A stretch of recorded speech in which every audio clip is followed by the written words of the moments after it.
이번 주에 정말로 역사적인 사건이 있었습니다. 긴장하지 마세요. 긴장하지 마십시오. 화면 한번 보여주시겠습니까? 바로 일론 머스크의 스페이스 X에서 놀라운 발사를 했습니다. 인류 최초로 지구의 극궤도를 도는 유인 우주선을 발사를 했죠. 그리고 어제 바로 4일간의 비행을 마치고 성공적으로 귀환을 했습니다. 왜 이 극궤도로 이제 비행을 했냐 아시는 분도 계시겠지만 이 극지방에 뭐가 오죠? 우리의 꿈? 오로라가 있죠. 오로라가 왜 생깁니까? 우주 방사선 때문에 그죠? 생기는 특이한 현상이죠. 그래서 극지방에서만 이 오로라를 볼 수가 있습니다. 그래서 사실은 이쪽으로 비행한다는 것은 이 인간에게는 굉장히 치명적인 거예요. 이 우주 방사선이 인간의 몸에 쬐었을 때 어떠한 변화를 일으킬지 아무것도 확인된 바가 없기 때문에 그렇습니다. 그래서 이번 우주 그 비행사들의 임무는 그것이었습니다. 우주선에서 이 극지방을 비행할 때 실제로 엑스레이를 찍어보는 거예요. 몸속에서 관절들은 어떻게 중력 가운데서 반응하는지, 방사선에 쬐었을 때 그때 우리 몸은 어떤 변화를 일으키는지 그것을 직접 몸소 마루타가 되어서 우주에서 체험하고 온 이제 비행사들이 이 네 분의 우주 비행사들인 것이죠. 진짜 스페이스 X는 볼 때마다 놀랍죠. 발사하고 나서 그렇죠? 발사체가 다시 이 발사대로 다시 착륙해서 재사용할 수 있는 그런 놀라운 발사체지 않습니까? 이번이 그 발사체가 7번째인가 썼다고 그러더라고요. 재활용을 7번을 한 거예요.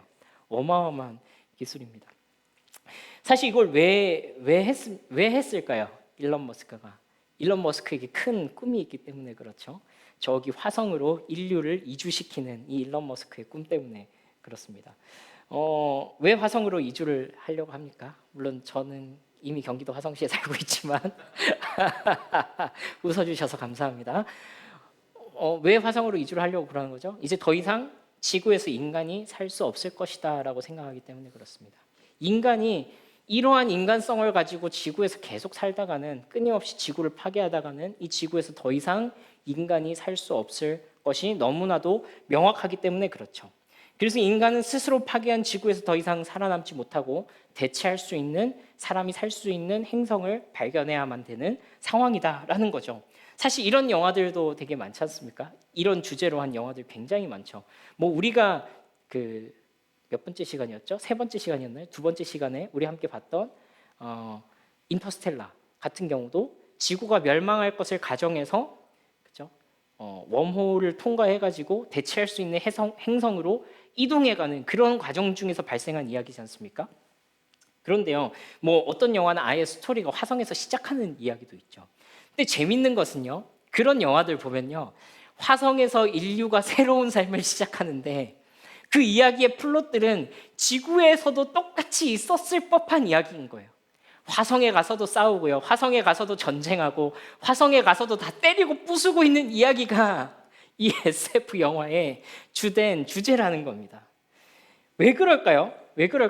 우리는 어마어마하게 발전한 시대를 살아가고 있어요. 어마어마하게 발전한 세상을 살아가고 있습니다. 우주선을 발사하는 것도 놀라운데 발사했다가 그게 다시 돌아와가지고 지구에 착륙하는 것까지 보고 있어요. 그죠? 진짜 인류 최초라는 말을 하게 되는 그런 일들을 계속해서 하고 있습니다. 근데 왜 화성에 갔는데도 똑같이 싸우고 똑같이 파괴하고 똑같이 때려 부수고 있냐는 말입니다. 왜 그렇죠? 네, 인간이 하나도 발전하지 않았기 때문에 그렇습니다. 인간이 달라지지 않았기 때문에 그래요. 인간의 기술이 발전한 것이지 인간 자체는 하나도 발전하지 않았기 때문에 그렇습니다. 제가 이번 주에 어떤 영상을 봤는데 재밌는 얘기를 하더라고요. 겨울에 추워가지고 히터를 샀대요. 그 히터를 사니까 따뜻하고 너무 좋잖아요. 행복하다, 너무 좋다. 이제 여름이 끝나고 겨울이 됐어요. 겨울이 끝나고 여름이 됐어요. 이제 덥잖아요.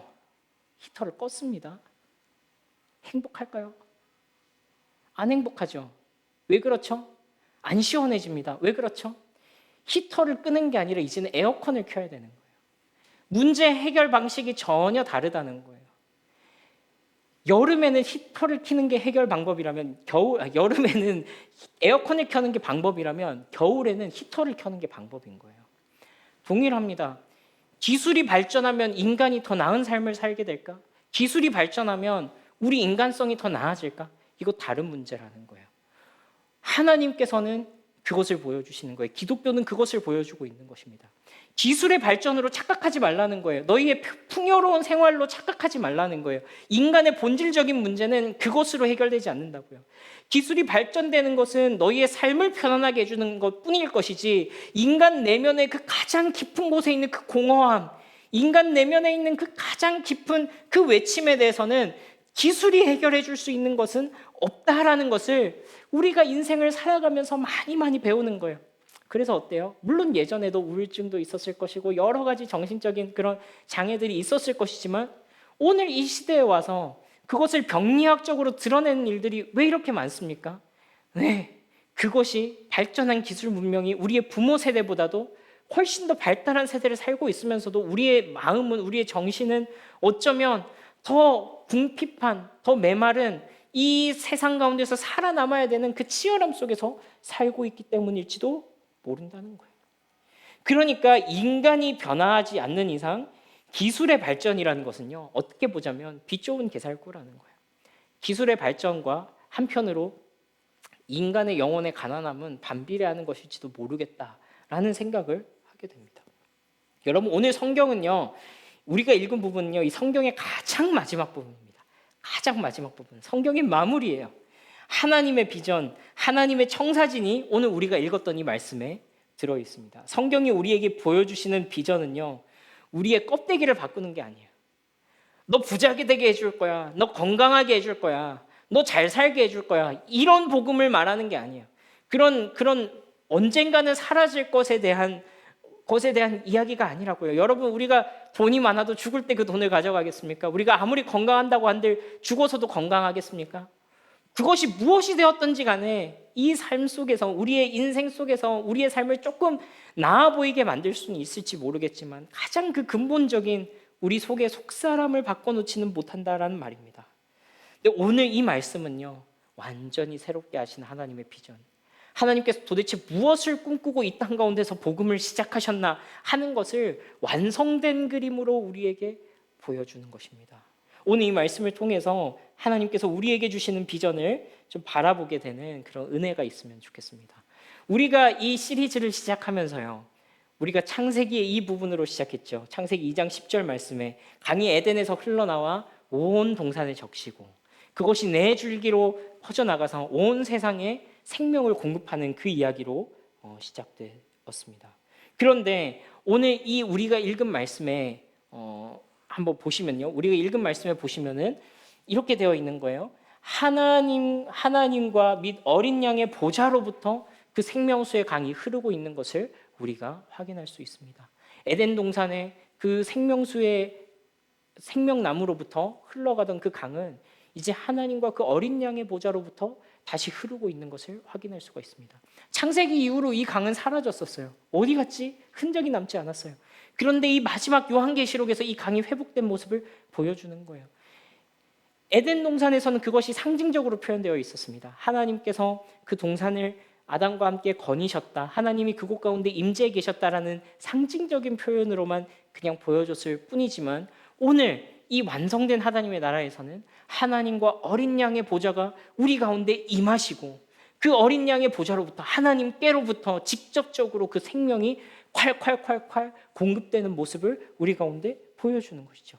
여러분, 사람들이요, 요한계시록 하면요, 뭔가 어렵고 무섭고 두렵고 그런 이야기일 것이라고 막연한 생각을 합니다. 그래서 그걸 가지고 뭘 만들죠? 사이비 종교도 만들고요. 사람들의 그 막연한 두려움을 이용해 가지고 사람들을 호도하는 일들이 있는 것입니다. 혹은 요즘에 우리 홍전님 말씀해 주셨던 그 계시록이라는 영화도 지금 넷플릭스에서 하고 있죠. 저는 아직 보진 않았습니다만 호불호가 갈리더라고요. 그래서 저는 아직 손대지 않았습니다. 제 시간은 소중하니까요. 근데 이것도 무엇입니까? 계시록에 있는 뭔가 알 수 없는 것 같은 그것을 가져다가 뭔가 사이비처럼 하는 그런 내용이라고 제가 알고 있거든요. 그런 영화들 뭐 수도 없이 많죠. 뭐 구해줘 같은 것도 있었고 예전에 뭐 지옥 같은 그런 넷플릭스 시리즈도 있고 그랬었지 않습니까? 그런 것입니다. 그런데요, 여러분 이것을 꼭 기억하셔야 돼요. 요한계시록은요 미래의 누군가에게 준 책이 아니라 2000년 전에 처음 그 이야기를 들었던 바로 그 사도 요한과 함께 공동체 생활을 했던 그 사람들에게 줬던 책이라는 거예요. 여러분 사도 요한과 함께 신앙생활을 했던 그 요한 공동체, 사도 요한이 함께 섬겼던 그 교회는요 고난받는 교회였습니다. 어마어마한 고난을 받았어요. 제가 한번 설명해 드린 적 있죠. 사도 요한 다른 사도들 다 순교해서 죽었는데 전승에 따르면 왜 요한만 살아남았냐? 요한도 끓는 기름에 넣었다가 뺐다는 거예요. 근데 요한이 죽어야 되는데 안 죽었어요. 그 고난 가운데서 페트모스 섬, 지금의 반모섬, 페트모스라는 그 지역으로 유배를 가 있는 중에 주일날 아침에 하나님의 환상이 요한을 압도하시고 이것을 보여주신 것입니다. 무슨 말이에요? 고난받는 자들에게 이 말씀이 주어졌다고요. 이 세상의 현생을 살아가야 되는 자들, 오늘도 살아남아야 되는 자들, 죽지 않기 위해서 어떻게 해서든지 이 세계에서 내가 버텨보려고 애쓰고 있는 그 자들에게 요한계시록을 주셨다고요. 여러분 이것이 단지 미래의 2000년 후에 저 후에 언젠가 일어날 일을 그 사람들에게 주셨다면 그게 무슨 위로가 되겠어요? 지금 내가 죽을 것 같고 지금 내가 내 삶이 편치 못하고 지금 내 삶이 치열한 현장인데 저 미래에 그런 일이 있을 거야 라는 게 그들에게 무슨 의미가 있냐는 거예요. 우리는 그 생각으로부터 요한계시록을 다시 이해해야 돼요. 그때 그 고난받던 성도들, 그 기름에 넣었다가 빠졌던 사도 요한, 지금도 유배당한 상태, 언제 내 목숨이 날아갈지 위태로운 그 상황 가운데서 이 말씀이 그들에게 어떤 위로를 주었나 하는 것을 우리가 생각해 봐야 된다라는 것입니다. 여러분 그래서요 요한계시록의 주제는요 어떤 어려움과 고난이 닥쳐오더라도 하나님께서는 반드시 당신께서 하신 약속을 이루어내신다라는 그 말씀을 우리에게 주시는 거예요. 고난받는 성도들아, 오늘도 이 땅을 살아가야 되는 성도들아, 포기하지 마라. 넘어지지 마라. 뭐 넘어질 수는 있겠죠. 무너지지 마라. 다시 일어서라. 할 수 있다. 왜? 하나님께서 그것을 반드시 이룰 것이기 때문이다 라는 약속이 요한계시록 가운데 들어있는 거예요. 우리가 이 땅에서 만나는 모든 이 무너진 모습들, 절망들, 하나님에 대한 신뢰가 무너질 것 같을 때 하나님께서 이 완성된 하나님 나라의 모습, 완성된 하나님 나라의 그 성취될 약속을 보여주심을 통하여서 우리에게 다시금 소망과 힘을 불어넣어 주시는 것입니다. 여러분 그래서요 사실 요한계시록에서 이 창세기에서 등장했던 생명수의 강, 뭐 생명나무 이런 것들이 등장하는데요. 창세기에서 우리가 봤던 것들과는 차원이 다른 수준의 것들로 등장합니다. 그러니까 사실 우리가 함께 찬양했죠. 지으신 그대로 회복시킨 이라고 찬양했지만 사실 80%만 맞는 찬양이에요. 근데 우리는 이 찬양을 하면서 무엇을 꿈꿔야 되냐면 그대로보다 훨씬 더 풍성하게 회복시킨 예수 그리스도를 상징해야 돼요. 생각해야 돼요. 무엇을 볼 수 있습니까? 여러분 하나님과 어린 양의 보좌로부터 시작된 이 생명수의 강이 수정처럼 맑고 깨끗했다라고 고백하죠. 어떤 죄와 불순물과 악이 전혀 섞여 있지 않는 완전히 순결하고 정결한 생명수의 강이 흐르고 있다라고 이야기를 합니다. 또 무엇이냐면 길 가운데로 이것이 흐르고 있다라고 그랬어요. 이전에는 이 생명수의 강이 어디로 흘렀는지 몰라요. 온 세상으로 흘렀어요. 어딘가는 사람이 살고 있는지 어떤지는 몰랐습니다. 그런데 지금은 도시 한가운데로 흐르고 있어요. 새 예루살렘 성 한가운데로 이 생명수가 공급되면서 사람들이 사는 그 현장 가운데, 사람들이 생활하는 그 현장 가운데 하나님의 생명이 유유히 흐르고 있는 것을 우리가 볼 수 있습니다. 여러분 그리고 강 좌우에 생명나무가 쫙 펼쳐져 있어요. 에덴 동산에서는 동산 가운데 생명나무가 하나 있었다. 그냥 그렇게 묘사되어 있지만 이제 이 생명나무가 풍성하게 그냥 강 주변으로 쫙 나 있는 거예요. 그리고 거기에서는요 달마다 다른 열매가 나. 12달, 12종류의 열매가 막 풍성하게 열매. 그 잎사귀는 만국을 치료하는 잎사귀가 될 것이다. 그래요. 모든 풍요와 이 창조 질서가 회복된 이 세상을 보여주고 있는 거예요. 그것뿐만이 아닙니다. 우리 3절 4절을 같이 한번 읽어보겠습니다. 3절 4절만 함께 읽어볼게요. 앞쪽에 보여주시면 돼요. 시작. 다시 저주가 없으며 하나님과 그 어린 양의 보좌가 그 가운데 있으리니 그의 종들이 그를 섬기며 그의 얼굴을 볼 것이요 그의 이름도 그들의 이마에 있으리라. 그렇습니다. 여러분, 아담이 첫 범죄 이후에 하나님께로부터 무엇을 받았죠? 저주를 받았죠. 너는 저주를 받아서 땅을 경작할지라도 땅이 열매를 맺는 것이 아니라 가시와 엉겅퀴를 낼 것이다. 그것들이 인생의 그 두 비참이라 그랬잖아요. 그렇죠? 내가 노력하는 것만큼 결과를 못 얻는다 그랬잖아요. 내가 내 노력한 거에 생각하면, 내가 애쓴 거 생각하면 내가 지금 이 월급 받으면서 살 게 아닌데라는 게 우리 모든 사람의 다 생각이에요. 내가 애쓰고 노력한 거 생각하면은 내 삶은 진짜 이렇게 힘들 수가 없는데 진짜 치열하게 밭을 갈았는데 나는 것이 무엇이냐면 가시와 엉겅퀴인 거예요. 내가 예상치 못한 것들이 자라나는 거예요. 그게 인생에게 주신 저주라니까요. 이것이 일하고 경작하고 얻어내고 하는 것이 나의 기쁨이고 나의 생명력을 얻는 것이 아니라 고난이 되어버린 거예요. 자녀를 낳는 것, 생명을 길러내는 것, 그들과 함께 씨름하는 것이 정말 지고한 기쁨이 되어야 되는데 그거 정말 힘든 일이거든요. 가장 복되어야 할 일이 인간에게 저주가 되어버린 것입니다. 다른 말로 하자면 인생이라는 것이 인간에게 축복이 되어야 하는데 끊임없이 삶의 이유를 찾아내지 못하면 그 경쟁에서 도태되어 버리는 그것이 인생의 현실이 되어버렸다는 거예요. 그런데 그 저주가 다 사라졌대요. 왜? 왜 그렇습니까? 그 저주를 가져왔던 죄의 문제가 다 해결되었기 때문에 그렇습니다. 여러분, 그리고 이런 표현이 있습니다. 우리를 향해서 뭐라고 하냐면 그의 얼굴을 보게 될 것이다. 그렇게 얘기를 합니다. 죄가 용서되어지고 우리 가운데 저주가 사라지게 되니까 우리가 누구를 대면하게 됩니까? 하나님을 대면하게 되는 거예요. 물론 하나님은 영이십니다. 하나님은 영이시기 때문에 얼굴이 없으세요. 그러나 성경에선 이런 표현들을 가끔 쓰거든요. 내가 손이 없어 너희를 구원하지 못하겠느냐? 내가 귀가 없어 너희의 기도를 듣지 못하겠느냐? 이런 표현을 쓰시는데 이런 것을 보고 신인 동형론적 표현이다. 그렇게 얘기를 해요. 하나님이 우리의 눈높이까지 낮추셔서 마치 사람의 팔과 귀와 얼굴과 입이 있는 것처럼 그렇게 표현한 것이죠. 근데 오늘 하나님께서 마치 그러한 비유를 사용하셔서 우리가 그분을 얼굴과 얼굴을 맞대고 보는 것처럼 가까이에서 제가 여러분들을 보고 여러분들이 저를 보는 것처럼 하나님과 그렇게 함께하게 될 것이라는 거예요. 하나님과 단절되어 있던 모든 죄와 저주로부터 해방되어서 하나님과 아주 친밀함을 느끼게 될 것이라는 겁니다. 그래서 여러분이 이 친밀함은 어떤 것입니까? 에덴 동산에서 아담이 하나님과 함께 동산을 거닐었던 것보다 훨씬 더 풍성해진 거예요. 그분의 존재를 깊이 느끼고 그분의 마음을 깊이 깨닫고 그분의 존재를 내 온 감각을 통하여서 느낄 수 있는 그것이 하나님께서 이루셨던, 하나님께서 이루실 그 완전한 하나님의 나라, 하나님과의 완전한 관계가 회복될 그 세상이라는 것입니다. 계속해서 한번 읽어보겠습니다. 우리 5절 말씀입니다. 함께 읽습니다. 시작. 다시 밤이 없겠고 등불과 햇빛이 쓸데없으니 이는 주 하나님이 그들에게 빛이심이라. 그들이 세세토록 왕노릇 하리로다. 그렇습니다.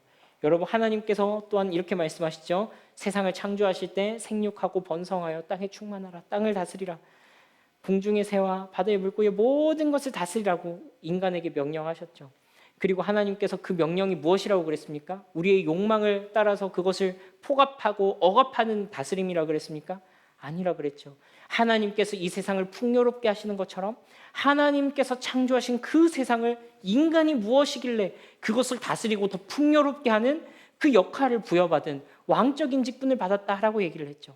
그것이 감추어져 있었습니다. 그것이 인간의 죄와 함께 무너져 버렸습니다.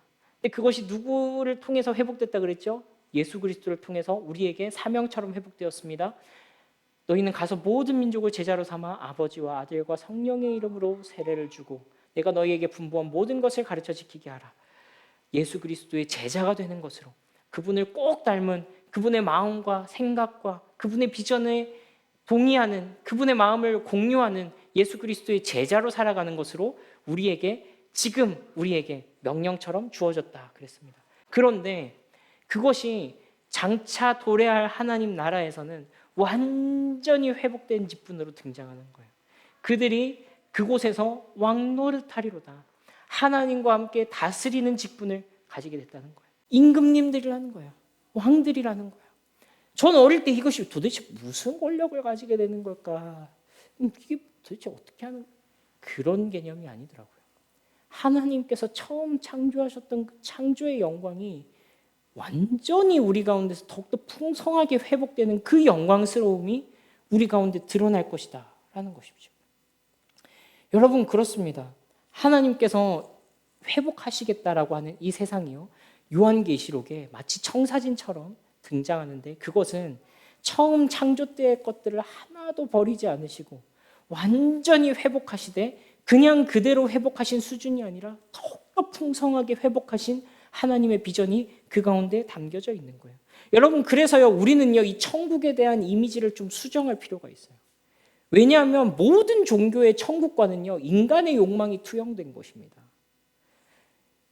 우리가 전통적으로 이 대한민국 땅에서 생각하던 천당은 어떤 천당이에요? 저기 신령님이 계시고, 그죠? 근데 이분들이 나중에 예수님을 믿고 나니까 예수님을 믿고 나서 똑같은 방식으로 생각하는 거예요. 거기에서 이제 황금길, 뭐 황금길이 있대요. 근데 황금길을 내가 그 황금, 와, 드디어 내가 금을 이렇게 많이 가졌구나. 그 생각하라고 그 황금길이 있는 게 아니거든요.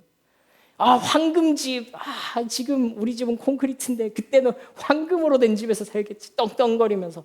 그러라고 그 천국이 있는 게 아니라고요. 성경은 절대로 그렇게 동화적인 천국을 그리지 않습니다. 성경이 말하는 천국은 어떤 천국이에요? 하나님과의 관계가 완전히 회복된 곳이에요. 여러분, 이 소망은요, 누구만 느낄 수 있는 소망이냐면요, 예수 그리스도 안에서 죄가 회복된 사람, 그리고 내가 그 죄 용서를 통하여서 예수 그리스도를 받아들이고 하나님과 동행하는 것이 소중하다라고 생각하는 사람, 그러면서 내가 이 땅을 살아가면서 하나님과 동행하지 못함 때문에, 내가 하나님의 뜻대로 또 살지 못함 때문에, 내가 하나님의 법과 하나님의 기준에 한참 못 미치는 너무나도 연약한 존재라서 하나님을 날마다 가슴 아프게 해드리고 내가 그 죄 때문에 고통스러워하고 있다는 그 아픔을 느끼는 사람만 소망할 수 있는 천국이에요. 하나님, 내가 얼른 하나님께로부터 가서 그 모든 단절된 것들이 회복되기를 원합니다. 내가 하나님 나라에 갔을 때는 이 생명수를 날마다 공급받으며 내가 나의 욕망이 아니라 하나님의 뜻대로 온전히 살아가고 있겠죠. 하나님께서 나를 안아주시겠죠. 모든 눈물을 그 눈에서 닦아주시니 다시는 사망이 없고 애통하는 것이나 곡하는 것이나 아픈 것이 다시 있지 아니하리니 이는 처음 것이 다 지나갔음이로라. 천국은 그런 곳이라고요. 모든 것이 다 회복되고 우리가 더 이상 하나님을 아프게 해드리지 않고 우리도 우리의 죄와 연약함 때문에 다시는 아파하지 않는 곳, 다시는 우리가 하나님을 믿는 것 때문에 고난받지 않아도 되는 곳, 내가 하나님을 느끼고 그분도 나를 느끼며 그분과 내가 완전히 하나됨을 느끼는 곳, 그곳이 우리가 고백하는 꿈꾸는 천국이라는 거예요. 여러분, 그래서요, 이 요한계시록이 보여주는 이 광대한 미래, 이 장대한 미래, 이 찬란한 미래는요, 그래서 그냥 미래에만 일어날 일은 아니라는 거예요. 그냥 먼 훗날 죽어서 가는 천국에 관한 이야기뿐만은 아니라는 것입니다. 여러분, 이 미래에 대한 비전은 그래서 지금 우리의 삶에 의미를 부여하고 지금 우리의 현실을 새롭게 해석하는 안경이 되는 거예요. 렌즈가 되는 거예요. 우리가 색안경을 끼고 보면 색안경대로 세상이 보이듯이 이 하나님 나라의 안경을 끼고 나의 삶을 다시 돌아보는 렌즈가 되는 거예요. 여러분, 기독교 신앙의 가장 독특한 부분이 이것입니다. 한번 따라해 볼까요? 다시 한번 더, 미래가 현실에 침투하는 것. 이것이 기독교 신앙의 가장 놀라운 신비입니다. 하나님께서 이루실 하나님의 나라가 우리가 죽어서 가는 천국이라거나 우리가 죽어서 이루어질 것이 아니라 이것이 진짜 우리의 삶 가운데, 현실 가운데로 침투해서 들어오는 거예요. 여러분, 우리는요, 이 세상을 이런 식으로 바라보지 않습니다. 그냥 세상을 미화하면서 모든 것이 지금 이대로 좋다, 다 그냥 난 다 좋아. 나한테 해끼치는 거 없잖아. 막 세상에 어떤 일들이 일어나더라도 나한테 지금 아픈 거 없잖아. 난 지금 잘 살고 있잖아. 우리 가족에 일어난 일 아닌데 뭐 괜찮아. 우리만 아니면 돼. 이렇게 생각하지 않습니다. 혹은 또 체념적인 태도로 세상은 원래 그래. 세상 원래 그런 거야. 원래 세상은 이런 사람도 있고 저런 사람도 있는 거야. 다 그런 거지 뭐. 뭘 그거 그렇게 독특하게 생각해. 그렇게 얘기하지도 않습니다. 혹은 시간이 지나면 다 괜찮아질 거야. 야, 과학기술이 발전해가는 거 봐. 얼마나 놀랍게 발전해가고 있냐. 조금씩 나아지는 거야. 그렇게 생각하지도 않습니다. 여러분, 우리는 어떻게 생각합니까? 우리는요, 이 세상 가운데 실제로 문제가 있다라고 봅니다. 그것이 꼭 내 문제가 아니더라도 우리 주변에 일어나는 일들을 통하여서 이 세상에 하나님 나라의 원리가 제대로 작동하지 않다는 것을 볼 수 있는 사람이 그리스도인입니다. 나만 천국 가면 돼. 나만 구원 받으면 돼. 나는 죽어서 천국 갈 거니까 세상은 어떻게 되는지 상관없어. 그렇게 생각하는 사람들이 아니라는 말입니다. 여러분, 예수님께서 이 악의 문제, 이 죄의 문제를 어떻게 다루셨다고 그랬습니까? 멀리서 관망하지 않으셨어요. 혹은 내가 다 용서해 줄 테니까 괜찮아라고 하지도 않으셨어요. 그 죄의 문제를, 그 악의 문제를 자기 온몸에 수렴하시고 그것을 직접 당해내셨어요. 그분께서 그것을 그대로 받아내셨단 말이에요. 이것이 예수님께서 악과 죄의 문제를 다루시는 방법인 거예요. 여러분, 그래서요, 이 근원적인 문제를 해결하셨다는 것, 예수님께서 실체적으로 이 문제를 해결하셨다는 것이 우리의 소망의 근거가 됩니다. 그것이 우리의 믿음의 근거가 된다라는 거예요. 예수님께서 십자가에서 죽으셨다는 것은요, 저와 여러분들의 모든 죄를 실제로 짊어지시고 십자가상에서 하나님께 내가 받아야 될 심판을 대신 받으셨다라는 것을 의미합니다. 그리고 예수님께서 죽으셨다. 그것이면 다 될까요? 그것으로 충분할까요? 그렇지 않습니다. 예수님께서 죽으셨다로 끝난다면요, 마치 이것과 같습니다. 누군가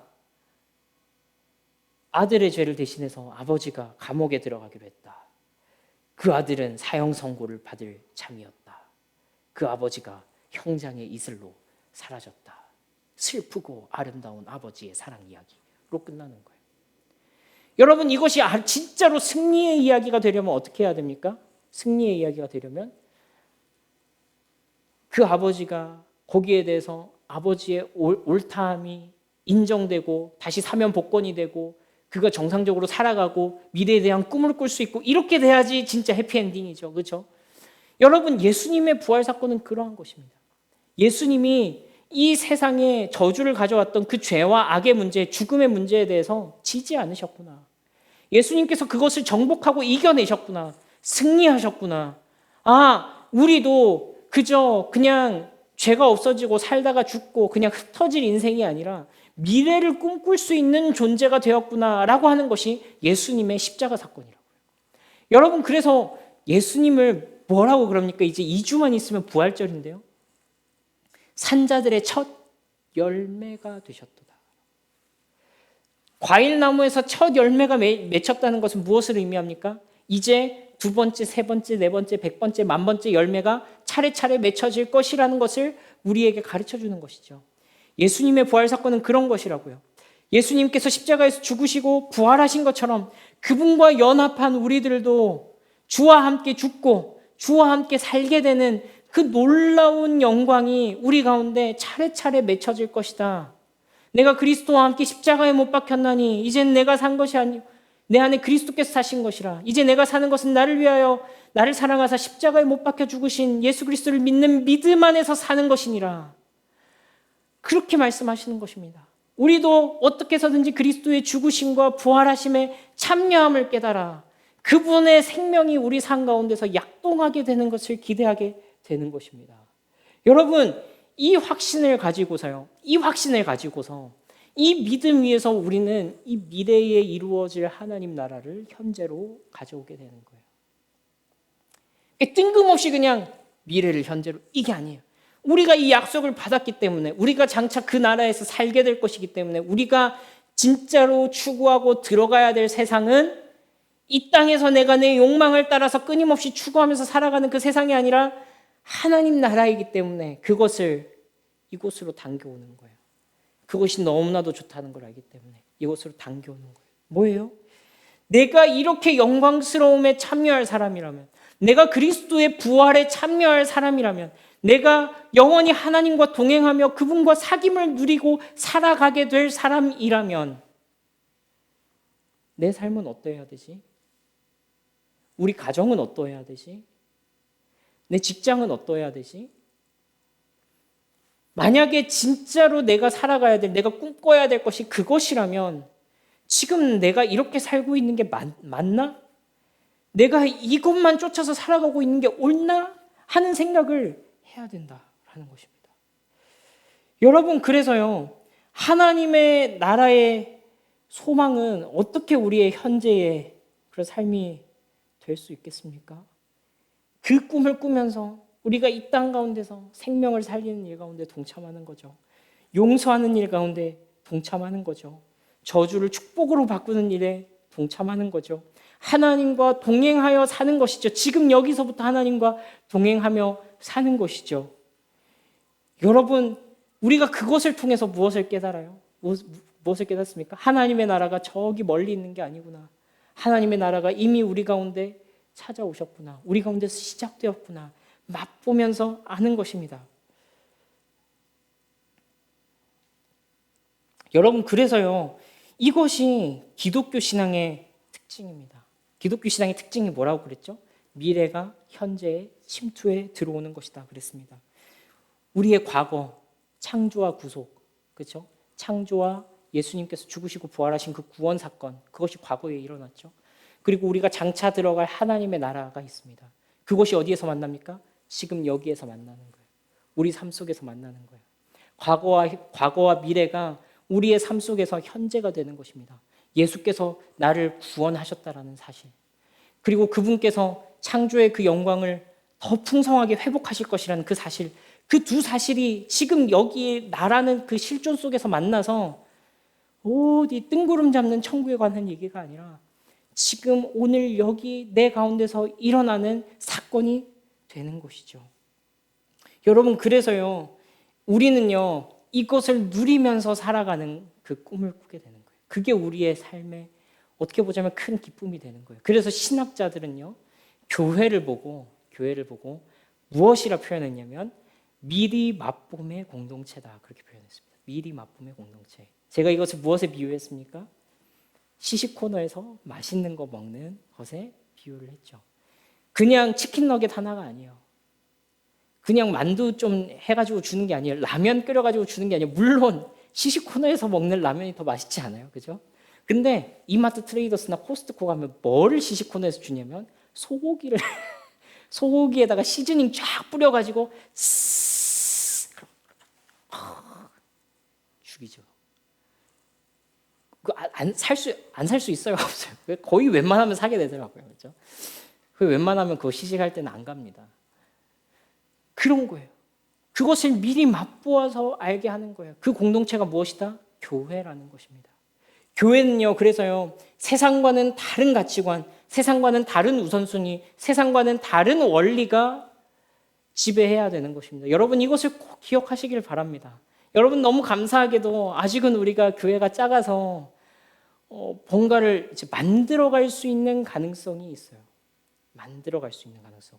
우리 교회가 어떤 교회로 성장해 가면 좋겠다. 우리 교회가 앞으로 어떤 교회로 자라가면 좋겠다라는 그 꿈을 꿀 수가 있다고요. 왜냐하면 아직 아무것도 없기 때문에. 그런데요, 여러분, 우리는 때때로 이런 모습들을 봅니다. 분명히 교회인데 세상보다 더 악해. 분명히 교회인데 파가 갈려. 분명히 교회인데 네 편 내 편이 생겨. 분명히 교회인데 돈을 꽁땅 쳐. 분명히 교회인데 이상해. 너무 이기적이야. 너무 안타깝게도 어떻게 보자면 미리 맛봄의 공동체의 그 소명을 잃어버린 안타까운 모습들이 지금 우리가 살아가고 있는 이 시대의 교회들 가운데 너무나도 많이 발견되는 거예요. 교회는 어떤 곳이어야 합니까? 그래서 교회는요, 사회적 신분, 경제적 지위, 인종, 우리의 다양성을 뛰어넘어서 하나됨을 경험하는 공동체죠. 갈라디아서 3장 28절 말씀에 유대인이나 헬라인이나 종이나 자유인이나 남자나 여자나 다 그리스도 예수 안에서 하나다 말씀하셨어요.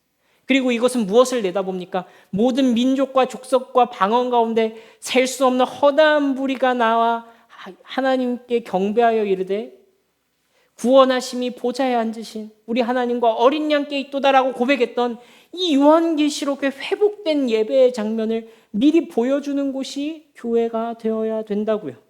그것이 교회의 모습이어야 된다고요. 여러분 또한 어떻습니까? 교회는 섬김의 공동체입니다. 예수님께서 제자들을 향해서 내가 너희의 발을 씻긴 것과 같이 너희도 서로의 발을 씻겨라. 세상은 권력과 지위를 추구하지만 교회선 서로 섬기고 낮아지는 것이 영광이고 명예다라는 것입니다. 우리가 오아시스 플랜 3번째 시간에서 함께 살펴봤던 것처럼 교회는 예배하는 공동체이지요. 분열과 아픔을 싸매는 화해의 직분을 감당하는 공동체입니다. 여러분 이렇게 놀라운 이 종말론적인 가치들 있죠. 종말적인 가치. 섬김, 사랑, 희생, 위로, 회복 이런 가치들, 예배 이런 가치들이 지금 여기에 들어와 있는 거예요. 교회 가운데서. 그것을 느낄 수 있는 곳이어야 한다는 거예요. 여러분 우리 교회에 들어온 누군가가 무엇을 느껴야 됩니까? 하나님 나라는 좋은 거구나. 그것을 맛볼 수 있는 공동체가 되어야 된다는 거예요. 내가 이곳에는 용납받을 수 있겠구나. 내가 이곳 가운데서는 위로를 받을 수 있겠구나. 내가 이곳에서는 내가 얼마나 사회적인 지위, 신분, 내가 가진 것 가지고 이곳에서 걱정하지 않아도 되겠구나 라고 느낄 수 있어야 된다는 것입니다. 여러분 그렇습니다. 하나님의 나라의 영광이 이 교회 가운데 채워진다라고 했을 때 제가 말로 다 할 수 없는, 제가 다 지금 이 시간에 다 설명할 수 없는 그 놀라운 가치들이 하나님의 나라를 생각할 때 우리 가운데서 상상력으로 무한하게 쏟아져 나올 수 있지 않겠냐라는 거예요. 여러분과 저라는 이 오아시스가 함께 모여서 하나님의 나라의 그 하나님의 임재를 이곳 가운데서 경험하고 그분께로부터 흘러나오는 생명수를 지금 여기서 우리가 경험할 수 있다면 이미 하나님의 나라가 이곳 가운데서 도래했다라고 할 수 있는 거예요. 요한계시록 22장 5절 말씀에 우리가 아까 읽었던 것처럼 그들이 세세토록 왕노릇하리로다라고 말씀하신 것처럼 교회는 이 세상 가운데서 하나님 나라의 왕노릇하는 자로 서 있어야 됩니다. 그 왕노릇은 어떤 방식입니까? 정치적인 권력을 장악하는 것입니까? 그렇지 않습니다. 어떤 세력을 키워서 더 세상 가운데서 내가 큰 목소리를 끼치고 영향력을 끼치고 그것이 하나님 나라의 가치입니까? 그렇지 않습니다. 내가 더 높은 자리에 올라가서 사람들이 나를 우러러보게 만드는 것입니까?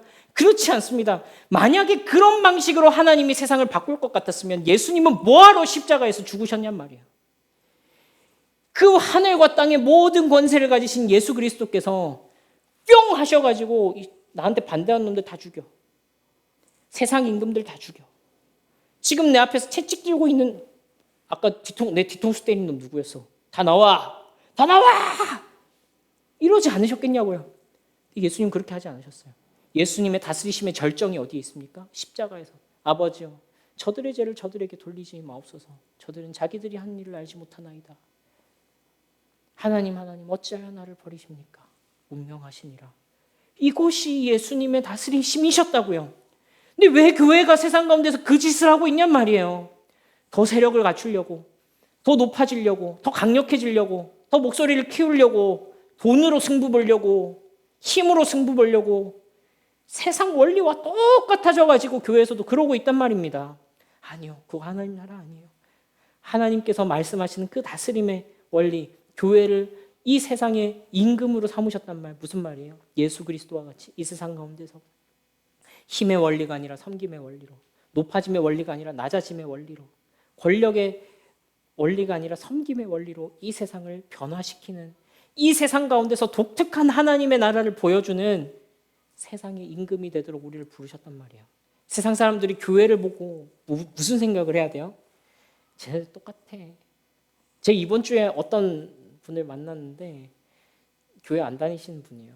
그분에게 이제 복음을 전하니까 그분이 그런 말씀하시는 거예요.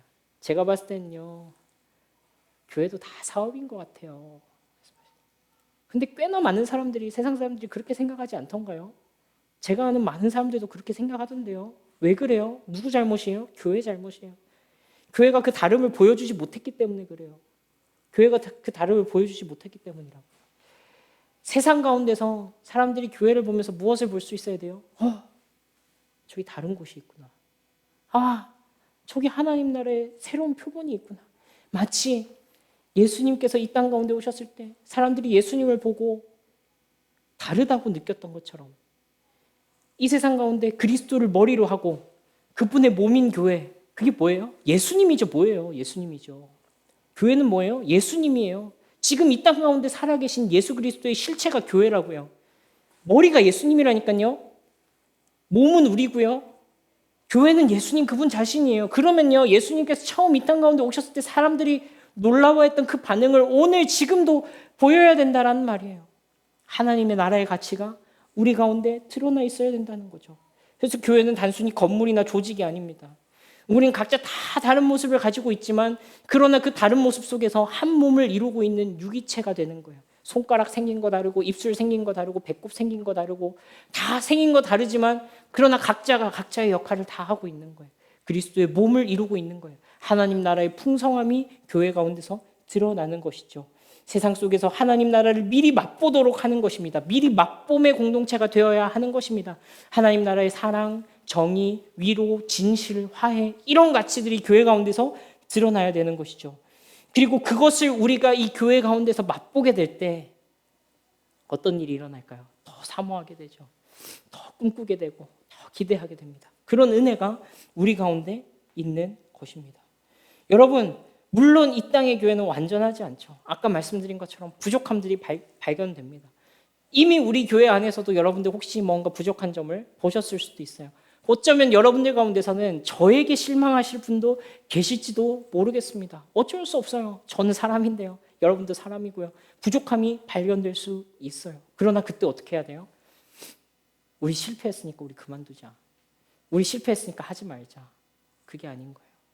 무엇이냐면 그래, 우리가 여기서 그냥 엎어질 존재들이 아니지. 우리를 놀라운 부활의 부르심으로 불러내셨지. 우리를 그리스도의 몸으로 부르셨지. 우리를 부활의 영광 가운데 이 새하늘과 새 땅의 영광 가운데 그 놀라운 하나님 나라에 불러내셨지. 다시 해보자. 저기요. 여기서 이렇게 절망하고 있는 것은 하나님 나라의 가치가 아닌 것 같습니다. 우리의 죄 때문에, 우리의 연약함 때문에, 우리의 감정 때문에, 우리의 상처 때문에 이것을 포기하는 것은 하나님 나라의 가치가 아닌 것 같습니다. 다시 일어납시다. 다시 해봅시다. 다시 예수 그리스도의 부활의 소망을 붙잡고 하나님 닮아갈 수 있도록, 예수님 닮아갈 수 있도록 우리 한번 애써 봅시다. 로 나아갈 수 있는 근거가 되는 거예요. 그래서요, 기독교 신앙은요, 내세적이라서 죽어서 가는 천국이니까 이 땅에서는 어떻게 돼도 상관없어요. 나는 어차피 내일 죽어도 천국 가는데요. 이 땅에서의 삶은 별로 의미가 없어요. 그렇지 않다고요. 우리가 죽어서 갈 그 하나님 나라가 얼마나 영광스럽기에 오늘의 우리의 하루의 삶도 무의미하게 흘러가는 삶이 아닐 수 있는 거예요.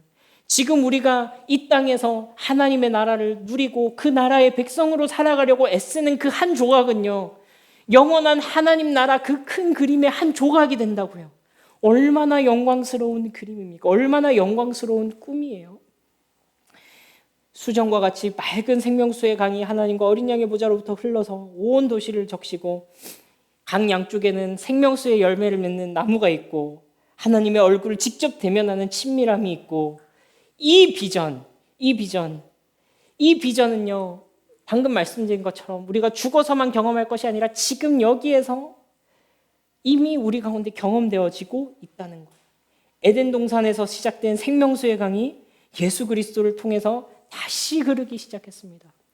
지금 성령을 통해 우리 안에서 또 교회 공동체 가운데, 예배 가운데 우리가 그 생수를 지금 마시고 있는 것입니다. 여러분, 하나님의 이야기의 놀라운 점은요, 우리가 이 이야기의 일부가 되도록 하셨다는 거예요. 우리가 이 하나님의 큰 그림에 나는 신이고 너는 사람이고 나는 하나님이고 너는 안성진이야. 너와 나는 달라. 라고 하지 않으시고 하나님께서 그 놀라운 계획 가운데 우리를 끼워주셨어요. 우리 진짜 어릴 때 그거 있잖아요. 진짜 재밌게 놀고 있는. 친구들 볼 때, 야, 나도 좀 끼워주라. 그때 안 끼워주면 얼마나 서운합니까? 끼워주면 되게 좋잖아요. 하나님 그렇게 하시는 거예요.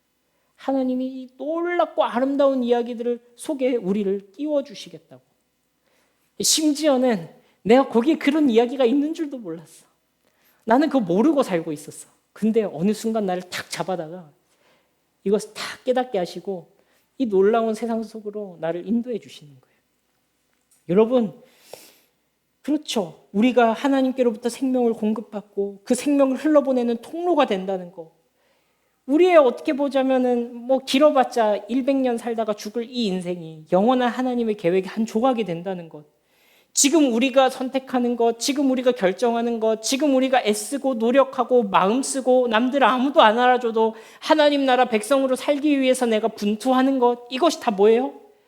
이것이 하나님 나라의 이 원리가 이 세상 가운데 스며들게 하고 있는, 하나님의 나라의 원리가 흘러가게 하고 있는 그 일 가운데 동참하는 것이라는 거예요. 여러분, 이것보다 더 의미 있는 삶이 어디가 있겠습니까? 여러분, 이 오아시스의 비전은요, 우리로 하여금 성공이나 생존과 같은 이 땅에서 요구하는 그 비전과는 또 다른 소망을 우리 가운데 제시하는 거예요. 바로 모든 것이 하나님께서 처음 의도하셨던 그 원리대로 다시 회복되도록 하는 그 일에 동참하는 것입니다. 여러분, 이 원리에 동참하는 방법이 무엇입니까? 이 원리에 동참하는 방법, 이것은 어렵지 않죠. 예수 그리스도를 우리 가운데 받아들이는 거예요. 예수 그리스도를 우리 가운데 받아들이는 것. 그분께로부터 생명이 회복되는 거예요. 그분의 풍성함을 나누어 마시는 거예요. 그분께로부터 오는 생명을 내가 날마다 공급받으면서 사는 거예요. 여러분, 예수님을 믿으면 그렇게 돼 있죠. 나를 믿는 자는 성경에 이른 것 같이 그 배에서 생수의 강이 흘러나리라. 우리 지난주 말씀이죠. 믿는 자는 흘러가리라. 저 지금 별로 못 들리고 있는 것 같은데요. 아니요. 이미 우리를 오아시스가 되었다 표현하는 거예요. 여러분, 자식을 낳으면요, 자식이 부모 노릇 자식 노릇 합니까? 애를 낳았어요. 지선이를 낳았습니다. 도인을 낳았습니다. 애가 딱 나왔어요. 응애 하면서 아들 노릇 딸 노릇 합니까? 걔들이 저를 부양합니까? 안 하죠. 얘네가 하고 있는 건 뭐예요? 똥 싸고 울고 밥 먹고 잠 안 자고 떼쓰고 말 안 듣고 하는 것밖에 없어요. 얘들이 아들다워서 아들이라고 부릅니까? 딸다워서 딸이라고 부릅니까? 그렇지 않습니다. 내 배에서 나온 순간, 우리 배라고 좀 해주세요. 우리 배에서 나온 순간 얘는 내 자식인 거예요. 그게 존재적으로 자식인 거예요. 자식이라고 불러놓고 자식답게 자라가는 거예요. 그와 같이 성장해 가는 거예요. 존재가 먼저 있고 부름이 먼저 있고 그 다음에 실존이 있는 거예요. 여러분, 예수님께서 우리를 부르셨어요. 예수님께서 우리를 하나님의 자녀로 삼아주셨습니다. 자녀다워서 그렇습니까? 오아시스다워서 그렇습니까? 아니요. 우리를 일단 불러놓는 거예요. 나를 믿는 자는 그 배에서 생수의 강이 흘러갈 것이야. 나를 믿는 자는 오아시스야 라고 불러놓는 거예요. 불러놓고 우리를 그와 같은 꿈을 꾸고 그와 같은 소망을 꾸고 우리 신앙이 자라갈수록 그 소망 가운데서 성장해 가기를 기대하고 계신 거예요. 하나님의 처음의 그 비전에 합당한 모습으로 성장해 갈 수 있도록 언젠가는 우리가 그 놀랍게 성장해 있는 모습을 보고 기뻐하겠죠. 감사하게 될 것입니다. 여러분, 과거를 한번 돌아보세요. 우리가 아무리 성장하지 않았다고 한들 한 발자국도 못 나갔을까요? 저는 지금도 하나님 앞에 서면 참 죄송스럽고 부끄럽기 짝이 없는 삶을 살고 있습니다. 정말로 하나님 앞에서는 이런 죄인이 있을 수가 없어요. 너무 죄송해요. 그러나 과거에 비해서 제가 한 발자국도 성장 안 했을까요? 아니요. 그때 생각하면요, 놀랍도록 성장했습니다. 여러분, 다음 주에 선교사님이 오셔서 설교 전해 주실 거예요. 20년 전에 제가 선교지에서 만났던 선교사님이에요. 그때 15살, 16살 때 아무것도 모르는 무대뽀로 좌충우돌 진짜. 근데 막 열정은 있었어. 예수님 따라가고 싶다고, 예수님 닮아가고 싶다고 열정은 있었어. 그때 모습과 지금 모습 어떨까요? 상상할 수도 없을 만큼 많이 성장했습니다. 그때 너무 어렸던 거예요. 여러분, 그랬어요. 하나님께서 우리를 변화시켜 가시는 그 길이 느리고 더디게 보일지 몰라도 하나님께서 이미 우리를 그와 같이 불러놓고 우리를 자라가게 하시는 거예요. 그 영광 가운데 참여하는 대로 인도해 가고 계신 거예요. 그래서 여러분, 우리가 무엇이면 족하냐면요, 그 하나님 나라 갖고 싶어요. 탐내셔도 돼요. 흠모하셔도 돼요. 욕망하셔도 돼요. 그 하나님 나라가 내 삶 가운데 임하면 좋겠어요. 하나님, 내 삶이 예수 그리스도를 믿고 그 부활하심에 참여한다는 것이 무엇인지 주님 내 삶 가운데 더 가르쳐 주세요. 예수님을 믿는다는 것이 무엇인지 그 깊이를 더 깨닫게 해주세요. 당연히 알고 있었죠. 죽으면 천국 가는 거, 예수님 믿으면 구원받는 거 다 알고 있었죠. 그런데 그 깊이를 제 삶에 10년이 지나고 20년이 지난 동안 더욱더 깊이 깨달아가게 하시는 거예요. 예수를 믿는다는 게 뭔지, 그분을 따라간다는 게 뭔지, 그분의 뜻대로 순종하며 산다는 것이 뭔지 제 삶 가운데 가르쳐 가시는 것입니다. 여러분, 그때 어때요? 이미 그 생명수의 강이 우리의 온 인생 가운데 10년, 20년, 30년, 40년이 지나면서 퐁퐁퐁퐁 점점 더 커지고 있는 것을, 그래서 나중엔 누군가가 이 오아시스에 와서 나에게서도 생수를 퍼마시고 나를 통해서도 예수 그리스도의 생수가 흘러가게 되는 그 경험을 여러분들의 삶을 통해서, 제 삶을 통해서 할 수 있게 되는 그 지점이 오게 될 것이란 말이에요. 여러분, 그래서 우리 예배 시작하면서 제가 항상 읽어드리는 말씀인데, 우리 이사야 말씀 함께 여러분 읽어보도록 하겠습니다. 시작. 오라 너희 모든 목마른 자들아 물로 나오라. 돈 없는 자도 오라. 너희는 와서 사 먹되 돈 없이 값없이 와서 포도주와 젖을 사라. 너희가 어찌하여 양식이 아닌 것을 위하여 은을 달아주며 배부르게 하지 못할 것을 위하여 수고하느냐. 내게 듣고 들을지어다. 그리하면 너희가 좋은 것을 먹으며 너희 자신들이 기름진 것으로 즐거움을 얻으리라. 너희는 귀를 기울이고 내게로 와서 나와 들으라. 그리하면 너희 영혼이 살리라. 우리가 소망하고 열망하고 그것을 목말라 하기만 하면 되는 거예요. 그것을 탐내기만 하면 되는 거예요. 아, 정말로 그것이 내 것이 되기 원합니다. 그때 하나님께서 어떻게 하신대요? 값없이 주겠다. 마음껏 마시게 해주겠다. 그리고 너도 그 생명을 누리게 해주겠다라고 약속하시는 거예요. 여러분, 그때 어떻습니까? 우리가 학교, 가정, 직장, 우리가 선 곳에서 여러분 그냥 바보처럼 살란 말 아니에요. 그냥 뭔가 누가 잘못해도 해하고 넘어가 주란 말 아니에요. 정의롭지 말란 말 아니에요. 나쁜 일 일어나도 그냥 다 용서해주고 참아주고 품어주란 말 아니에요. 예수님께서는 악 때문에, 죄 때문에 십자가에 못 박혀 죽으셨어요. 예수님께서 얼마나 정의의 문제에 대해서 민감하게 반응하시는지를 보여주는 사건이 바로 십자가의 사건이에요. 지혜롭게 하시면 돼요. 하나님의 나라의 원리에 따라서 지혜롭게 하시면 돼요. 그러나 그것이 정의의 원리가 됐던, 그것이 사랑의 원리가 됐건, 그것이 은혜의 원리가 됐건, 그것이 용납의 원리가 됐건, 무엇이 되었건 간에 이것을 인식하면서 사시라는 거예요. 인식하면서. 여러분, 우리가 이것을 생각하면서 살 때 우리가 분명히 하나님 나라 백성답게 행동해야 될 때가 있을 거예요. 분명히 그 아다리가 딱, 경상도 말로 아다리가 딱 맞아 떨어질 때가 있을 것이라는 말입니다. 하나님께서 그와 같이 우리의 삶 가운데 일하실 거예요. 현실이 너무 절망적이야. 너무 힘들어요. 죽을 것 같아요. 그때 하나님 주시는 하늘나라의 평강이 여러분들 덮으시는 경험 하시기를 바랄게요. 여러분들 도저히 용서할 수 없는, 진짜 우리 회사에, 우리 사무실에 미친놈이 하나 있어요. 진짜 어떻게 해야 될지 모르겠어요. 저 자식을. 그때 하나님께서 용납하는 마음 주시기를 바랄게요. 정의롭지 못한 일이 내 눈앞에서 일어나고 있어요. 분명히 잘못된 일이에요. 용기 내서 그거 잘못된 거 잘못됐다고 말할 수 있는 그런 은혜가 있으시기를 바랄게요. 하나님 나라의 원리, 그것이 무엇이 되었건 간에 여러분들의 그 시점, 그것을 생각하고 사는 그 시점 가운데 처음에 목말라 했던 여러분들을 채우셨던 그 생수가 여러분들의 삶의 현장 가운데서 흘러가는 그 은혜가 있으실 것입니다. 제가 이제 우리 모임할 때는 한번 나눴지만 이 얘기 다시 여러분들과 함께 나눠요. 우리 이번 주에 제가 일하다가 할머니 한 분 만났다 그랬잖아요. 그분이 택시를 어디 가면 잡을 수 있냐 물어보시는데 저기 가면 잡으실 수 있어요 그랬는데 할머니께서 내가 방금 눈 수술해가지고 참 어렵네 이런 말씀하시는 거예요. 그냥 같이 가드릴까 하다가 저도 그 길을 잘 몰라가지고 제 차에 태우고 원래 하려던 계획을 포기하고 그분을 기차역까지 한 20분, 25분 되는 거리를 모셔다 드렸죠. 모셔다 드리면서 저의 마음에는 됐다. 하나님이 이것을 위해서 나를 여기로 보내셨구나. 그런 마음을 주시더라고요. 제가 특출나서 그런 게 아니에요. 제가 잘나서 그런 것도 아니에요. 제가 착한 사람이라서 그런 것도 아니에요. 저 별로 착한 사람이 아니에요. 근데 여러분, 오아시스 모임을 하면서 이 하나님 나라에 대해서 내가 생각하면서 지난주에 뭐였죠? 예수 그리스도의 제자가 되라, 너도 오아시스가 되라라는 그 부르심이었잖아요. What would Jesus do? 예수님이라면 어떻게 하셨을까? 그것을 생각하는 거예요. 그 생각하는 중에 아다리가 딱 맞아버린 거예요. 그 자리에서 그분을 만난 거예요. 그래서 차를 타고 가면서 예수님에 대해서 전하고 우리 가운데 있는 그 근원적인 목마름에 대해서도 전했습니다.